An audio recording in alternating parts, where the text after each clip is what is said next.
Mesmo com críticas, a Prefeitura de Manaus inaugura a parada no valor de R$ 207 mil.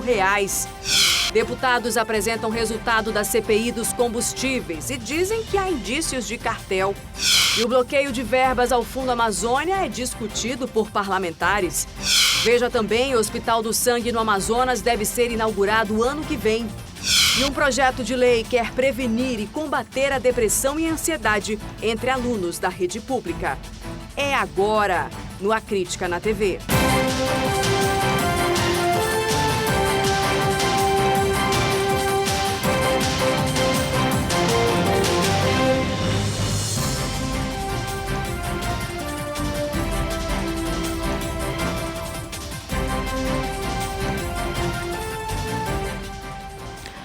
Olá, muito boa noite para você. Depois de 4 meses, deputados apresentaram nessa tarde o relatório final da CPI dos combustíveis. No entanto, o resultado das investigações não surpreendeu. O resultado das investigações foi apresentado pela relatora da CPI. Depois de 120 dias de trabalho, o relatório da Comissão Parlamentar de Inquérito apontou o que já se suspeitava, que existem claros indícios de cartel em Manaus. A comissão chegou a essa conclusão após análise econômica e diligências nos mais de 280 revendedores de combustíveis da capital, que comprovaram a existência de alinhamento de preços. A análise econômica do alinhamento de preço, ela se referiu ao preço de revenda dos postos de combustível. Em relação às distribuidoras, a diferença é muito grande entre uma e outra da venda do preço do combustível, porque há distribuidoras que compram combustível no Brasil e há distribuidoras que compram combustível em outros países, como Estados Unidos e países do Oriente Médio, ou mesmo na Rússia, enfim. Então, entre as distribuidoras há uma disparidade de preços. A comissão teve início no dia 8 de abril e analisou documentos, fez fiscalizações, além de se reunir com a ANP, a Agência Nacional de Petróleo. As investigações se estenderam ao interior do estado e por lá também foram encontrados indícios de cartel. A gente tem não só o dado da capital, mas nós temos os dados do interior. Inclusive, no interior, o indício do alinhamento, que é o mais forte indício da prática de cartelização, ele é muito mais forte, inclusive, do que na capital. Isso nos ajudou muito, essa ida ao interior do estado para trazer os subsídios aqui para a capital e, por consequência, para todo o estado do Amazonas. Apesar de não apresentar nenhuma novidade, o relatório traz várias recomendações. Entre elas, a criação e divulgação de um ranking mensal dos postos com menor preço e aprovados no teste de qualidade, a criação e divulgação de cadastro negativo dos distribuidores e revendedores autuados pelo PROCON, fiscalizações contínuas, implementação de um aplicativo de fiscalização de preço dos combustíveis, além da criação de uma comissão especial temporária para acompanhar todos os encaminhamentos da comissão e um projeto de lei tornando obrigatória a informação dos valores cobrados pelo litro de combustível pelos postos. Atualmente, já existem mais de 50 inquéritos em andamento na Polícia Civil e no Ministério Público do Estado que investigam a existência de cartel em Manaus. Agora, tudo que foi apurado pela CPI dos combustíveis vai ser entregue à mesa diretora da Assembleia e em seguida publicado. Só então, o documento, que tem mais de 120 páginas, vai ser entregue à Polícia Federal e aos Ministérios Públicos Federal e Estadual. Através do encaminhamento para a Polícia Federal, Ministério Público Federal, Ministério Público do Estado, dá um subsídio muito forte para que eles possam dar continuidade a esse trabalho que precisa de força, principalmente policial. Em nota, o Sindicato dos Donos de Postos de Combustíveis informou que ainda não teve acesso ao relatório da CPI. Bom, nessa manhã, o Fundo Amazônia, que recebe doações para investimentos em ações de prevenção e combate ao desmatamento, também foi assunto na Assembleia Legislativa. O tema ganhou ampla repercussão nos últimos dias, desde que a Noruega, principal país doador de recursos, anunciou o fim do repasse para o Brasil. A repórter Rosiane Chagas está ao vivo e traz os detalhes desse assunto para a gente. Então, Rosiane, pelo visto, há aí uma certa movimentação de todos os lados para que não haja esse bloqueio, né? Boa noite para você. Isso, Nayandra. Inclusive, várias entidades de defesa do meio ambiente estão se mobilizando, né? Boa noite para você, boa noite para quem nos acompanha. Como você disse agora há pouco, esse assunto ele foi pauta hoje lá na Assembleia Legislativa do Estado. O superintendente-geral da FAES, que é a Fundação Amazonas Sustentável, ele subiu à tribuna, inclusive, para falar sobre esse assunto, né? Sobre esse bloqueio de recursos. A FAES, ela gerencia vários projetos de conservação aqui no Estado. Inclusive, a gente já fez várias reportagens. Eu mesma já fui em várias unidades de conservação e a gente pôde acompanhar esse trabalho que é feito pela Fundação Amazonas Sustentável, com plantio de mudas, com projetos de manutenção da floresta em pé. E olha só, mais da metade dos recursos que são utilizados pela FAES vem do Fundo Amazônia, que é justamente o fundo que recebia esses recursos que vinham, né, agora com esse bloqueio, da Noruega e da Alemanha. Para a gente ter uma noção do que representa aí essa perda em dinheiro, são mais de 294 milhões de reais que deixarão de vir para cá. Segundo o superintendente, isso pode prejudicar e muito o andamento desses projetos aqui na região, pode acelerar, inclusive, o desmatamento, né? E ele disse que essa questão é muito preocupante e esse assunto realmente ganhou grande repercussão nas redes sociais, em vários jornais que, inclusive, noticiaram esse fato. A gente tem aí imagens, né, dos jornais, né, que publicaram essa perda que representa muito aqui para a nossa região. E essa polêmica, ela vem justamente num período que a gente tem sentido muito os efeitos do desmatamento, das queimadas. A gente tem vivido nos últimos dias várias cidades encobertas pela fumaça. Aqui a gente já sente, inclusive, isso. No Acre, em Rondônia, principalmente, onde as pessoas têm que dormir com umidificador, né, por conta da fumaça. O índice de desmatamento ele tem crescido nos últimos anos. E só voltando a essa questão das queimadas, Nayandra, esse ano, né, na verdade, o que foi registrado do início do ano até agora, só no mês de julho, foram mais de 80% dos focos de calor de todo esse período. Ou seja, no comecinho, a gente só está no comecinho da estiagem, no comecinho desse período chuvoso, a gente já tem todo esse reflexo aí, né? Inclusive o Amazonas já decretou situação de emergência por conta das queimadas no início do mês. O vice-governador do estado, né, então governador em exercício, Carlos Almeida, ele decretou situação de emergência por conta desses números que a gente tem visto. A situação é muito preocupante. O superintendente da FAES, da Fundação Amazonas Sustentável, disse que esse recurso ele é muito necessário, que isso pode prejudicar o andamento desses projetos. São mais de 70 unidades de conservação que a FAES ela gerencia em todo o estado. Ou seja, se mais da metade dos recursos vem do Fundo Amazônia, do fundo que recebia o dinheiro de Alemanha e Noruega, então realmente vai ficar muito difícil a situação. Eles realmente estão muito preocupados com essa situação. E a gente tem visto aí nessa questão das queimadas repercutindo, aquela música O Índio Chorou, o Branco Chorou, a Amazônia está queimando, nunca fez tanto sentido, porque realmente a situação é preocupante e está gerando uma preocupação muito grande, inclusive na tentativa de reverter a vinda desse recurso para cá, que faz uma diferença muito grande nessas unidades de conservação, nessa manutenção da floresta em pé que a gente fala tanto. Infelizmente, Rosiane Chagas, essa situação das queimadas, né, não é de hoje, é um problema bastante antigo.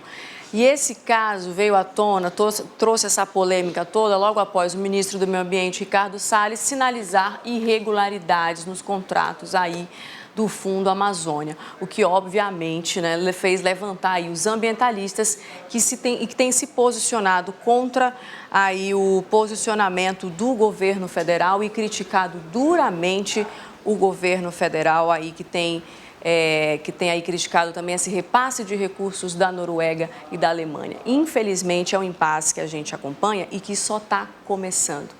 Muito obrigada pelas suas informações. Boa noite para você. E ainda falando sobre esse assunto, hoje o portal A Crítica destaca: servidores do INPA emitem manifesto em apoio ao ex-diretor do INPE, Ricardo Galvão. A carta de apoio contou com assinaturas de pelo menos 32 pesquisadores, tecnologistas e analistas do órgão. Ricardo Galvão foi demitido no início de agosto pelo presidente Jair Bolsonaro. O físico brasileiro entrou numa disputa contra o governo federal, que contestou os alertas sobre o avanço do desmatamento divulgados pelo INPE. Para os pesquisadores do INPA, os ataques não foram somente contra Ricardo Galvão e os dados do desmatamento divulgados pelo Instituto, mas contra toda a ciência brasileira. Os detalhes desse assunto você acompanha no portal acritica.com. A gente muda agora de assunto para falar sobre que, finalmente, depois de uma série de impasses, o Hospital do Sangue deve ser inaugurado em 2020. A unidade de saúde, como nós já mostramos aqui no Acrítica na TV várias vezes, deve ampliar o atendimento de emergência e o tratamento de pacientes da Fundação Hemoan. A promessa é que o Amazonas tenha um hospital referência de combate às doenças do sangue até o ano que vem. A estrutura deve ter 190 novos leitos entre a área de internação, isolamento, transplante e emergência. São 15 mil metros quadrados de área construída e o investimento total de quase 40 milhões de reais. Apenas 30% dessa obra estavam concluídos. A gente já conseguiu avançar em torno de 15% e 20%. A expectativa é que no ano que vem nós possamos entregar esse prédio aqui do Hemoan, para aumentar inclusive essa capacidade de atendimento, para garantir o trabalho dos funcionários que estão aqui e principalmente fazer uma entrega de qualidade para quem procura essa unidade de saúde. A obra foi abandonada por 2 anos, depois que a empresa responsável rompeu o contrato por falta de pagamento e uma nova licitação precisou ser feita. A construção foi retomada em dezembro de 2018. Em janeiro deste ano, o governo pagou uma das parcelas em atraso. Agora, metade da obra está concluída. A expectativa é que no primeiro semestre do ano que vem, o hospital já esteja pronto. Nós temos toda a parte de alvenaria, toda a parte de equipamentos, que são equipamentos muito pesados e muito caros, equipamentos de ar-condicionado, todos já estão na obra, todos estão sendo executados, todos avançaram, deram esse avanço significativo nesse empreendimento. O Hospital do Sangue deve triplicar a assistência hematológica e oncohematológica do Amazonas. A ideia é também resolver os principais problemas enfrentados pelos pacientes desse tipo de doença, como o gargalo do atendimento de emergência. De acordo com a presidente do Hemoan, novos profissionais especializados devem ser contratados e os que já atuam na fundação vão receber cursos de capacitação para atender a demanda. Unidade de terapia intensiva nós teremos tanto para adulto quanto para as crianças. Também iremos implantar o transplante de medula óssea, que vai diminuir a ida também desses pacientes para outros estados. O centro cirúrgico para evitar também cirurgias fora do Hemoan. Ou seja, o Hospital do Sangue vai oferecer um atendimento integral a todos os pacientes, incluindo também todo o serviço de imagem. A Secretaria de Estado de Administração Penitenciária criou uma central de atendimento às famílias dos internos do Sistema Prisional do Amazonas. A partir de amanhã, os atendimentos sociais vão ser feitos exclusivamente no Departamento de Integração Social e Capacitação, que fica no prédio anexo da Secretaria, na Rua Gabriel Salgado, no centro de Manaus. Com a mudança, os cadastros de novos visitantes não vão mais ser feitos nas unidades prisionais. E nesta semana, de forma excepcional, o atendimento vai ser de quarta a sexta-feira, ou seja, a partir de amanhã, das 8 da manhã ao meio-dia e de 1 às 4 da tarde. A partir da próxima semana, vão ser de terça a quinta-feira. Os atendimentos na central devem ser previamente agendados pelo site que aparece agora aqui no seu vídeo, visitalegal.am.gov.br ou ainda pelo aplicativo Visita Legal. Vamos agora ao resumo de notícias.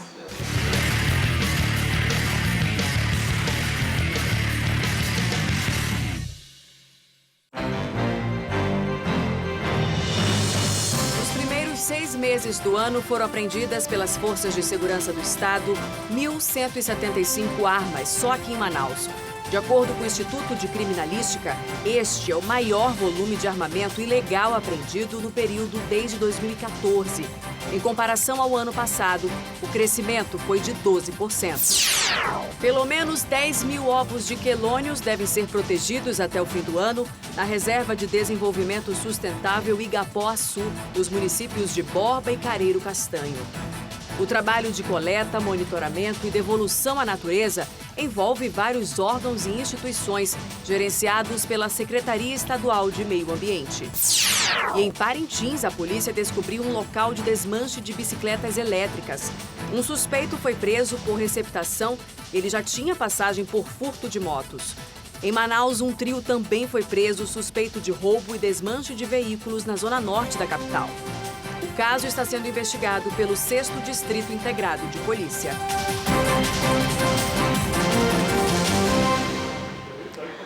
Um vídeo de estudantes da rede estadual de ensino viralizou nesta terça-feira.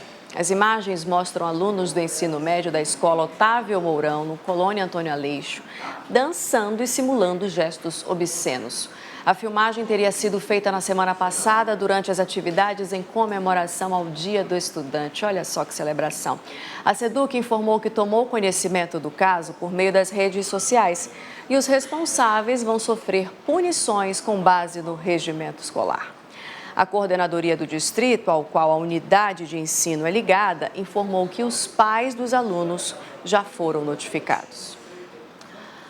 Até 2030, o Brasil deve receber cerca de 50 bilhões de reais em investimentos privados com a exploração de gás natural.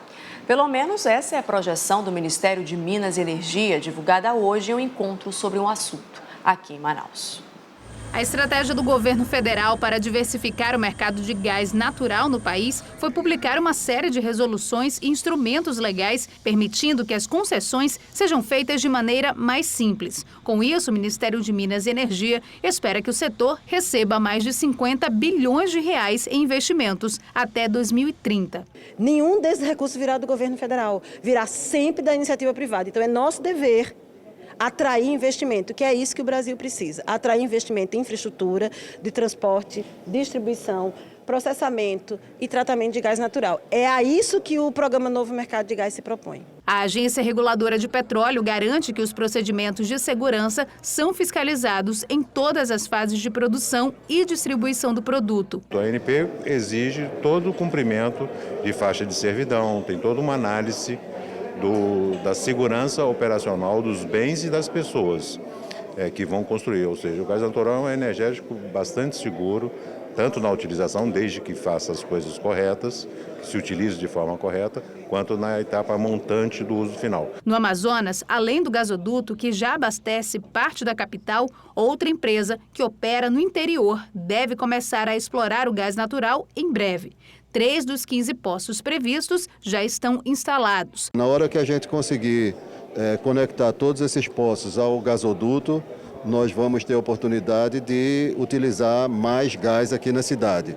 Pode ser para utilização doméstica, industrial, ou mesmo para geração de energia elétrica, se esse for o desejo de todos. Em Manaus, a rede de distribuição tem 120 quilômetros de extensão e atende as fábricas do Distrito Industrial, pontos comerciais, casas e apartamentos em bairros como Veralves e Ponta Negra. A Cigás prevê que ainda este ano o volume da distribuição deve aumentar em 10% com novos pontos consumidores. O que é bom destacar é que nós conseguimos fazer a entrega dessa importante fonte de energia num valor 40% inferior ao do gás GLP, gás liquefeito de petróleo. É importante também ter o momento seguinte, que é a da redução da tarifa energética. Então, essa discussão que vem sendo travada com as atuais responsáveis pela distribuição da energia elétrica na cidade de Manaus e em outras sedes do interior. A Secretaria Municipal de Meio Ambiente de Parintins e o Serviço Geológico do Brasil firmaram um termo de cooperação técnica para analisar a qualidade da água da rede de abastecimento do município. O estudo do CPRM deve se concentrar em todos os poços da rede municipal e os institucionais localizados próximos ao aterro controlado. A coleta e o estudo do material vão até o dia 27 deste mês e o resultado deve sair no máximo em 90 dias. De acordo com a Prefeitura, esse estudo vai definir ações no sistema de abastecimento de Parintins. E ainda com relação ao abastecimento de água, a Associação Brasileira das Empresas Estaduais de Saneamento do Brasil promoveu hoje aqui em Manaus uma discussão sobre as melhorias nessa questão do fornecimento, principalmente no interior.